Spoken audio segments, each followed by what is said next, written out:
pusiau prancūziškas, pusiau vokiškas. Tame Strasbūre vienoje senoje bažnyčioje yra tokia freska.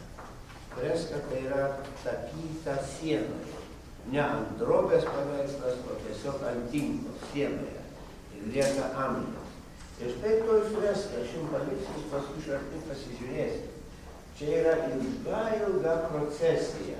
Ir tokia procesija joja karūnuotos figūros, lyg ir karaliai, bet iš tikrųjų tai karalystės. Taip alegoriškai, simboliškai pavaizduotos karalystės, jos joja viena kryptim, be abejo, jos joja į Romą, į visos krikščioniškosios Europos centrą. Ir jau toje freskoje atsiranda, štai čia galėsit pamatyti, jos tos šalis joja arba eina su savo vėliavomis ir su savo užrašais. Taip kaip žinot, dabar kokiuose demonstracijose, tai neša savo, reiškia, savo rajoną, savo miestą, savo mokyklos pavadinimą, ką nors neša. Tai čia tos figūros neša savo valstybių pavadinimus. Ir tai labai senas laikas, kada, pavyzdžiui, o čia yra šalis Kastilija. Ar jūs girdėjote apie tokį šalį Europoje? Tai dabar Ispanija.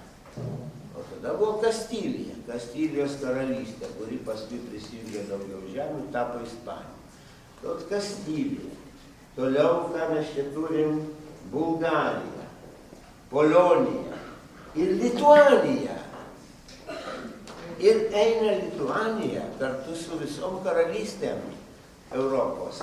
Ir dar atsiveda kažkokią tai neaiškę figūrą, kuri neša užrašėlį Orient. Tai reiškia rytai. Lietuva dar atsiveda visus rytus su savim. Žinot, kad Lietuva valdė tada labai didelės žemės ir Baltarusija dabartinė, ir Ukraina, ir Juodosios jūros, ir Rusų žemė daug valdė. Tai jie atsiveda dar visus rytus. Tai čia toksai liudijimas.